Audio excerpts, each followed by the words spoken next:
દોસ્તો, આજે અમે આ ગામમાં આવ્યા છીએ. આ ગામ વંથલીનું આ ગામ છે. વંથલી જ છે ને સાહેબ? વંથલી હા બરોબર, વંથલી.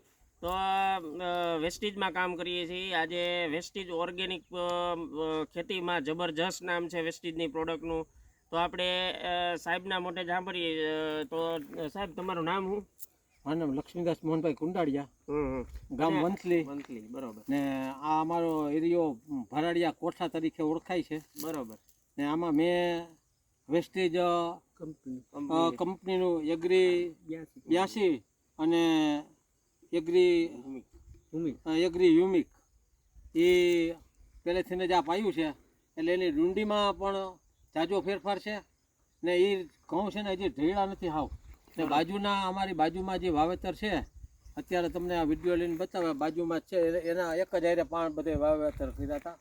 એ ઘઉં છે ને ઢળી ગયા હાવ. બરોબર. એટલે આમાં આ પડતર નીચી કરે છે. બરોબર. એટલે ખર્ચો ઘટાડવાનું કામ કરે. હા, ખર્ચો ઘટાડવાનું કામ કરે છે, ઉત્પાદન વધારવાનું કામ કરે છે. અને ડુંડી છે ને સારી છે, એટલે એની હિસાબે ઉત્પાદનમાં પણ 2 ખાંડી ઉપર વહી જાય એવી અત્યારે લાગે છે. હા બરોબર. ટૂંકમાં ડુંડી સારી છે. આ બાજુ ઘેરામાં તમે વાપરો, ડુંડીની સાઈઝમાં તમને ફેર લાગે છે. તેમજ એમ કે છે કે ભાઈ 2 ખાંડી વીઘે જેવો મબલક પાક થાય, એનાથી વધારે થાય. દર વખતે 2 લાખ 2 ખાંડી તો થાય, પણ એનાથી ને પણ આ વખતે એવું લાગે કે આ વખતે વધારે વધી જાય એવું લાગે છે. તો તમે બીજા ખેડૂતોને શું સજેસ્ટ કરવા માંગો કે આ વપરાય કે નહીં વેસ્ટીજ પ્રોડક્ટ ઓર્ગેનિક? આ વપરાય જ.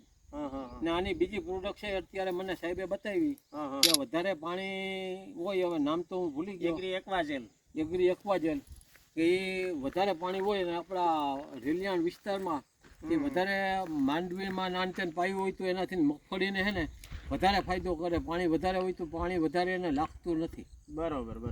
Okay, thank you, wish you well.